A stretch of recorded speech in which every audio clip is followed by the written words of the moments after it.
Oh. Ayan na po guys, yung dumating na yung in-order namin na Michael's Peanut Butter. 168 po ang bili namin yan. Siya ay, ayan, 1,000 grams or 1 kilo.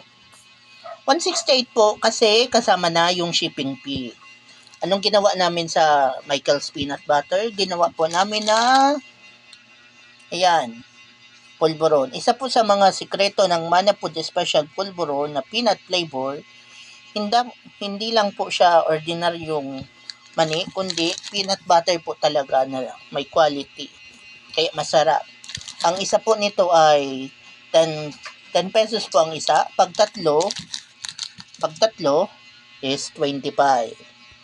So, ito pong Michael's peanut butter, ilalagay ko na lang po ang link. At ito naman po na Mana Food Special Pulburon, available po siya sa Legazpi City Food Park at available din siya sa Legazpi City Public Market sa 3rd floor.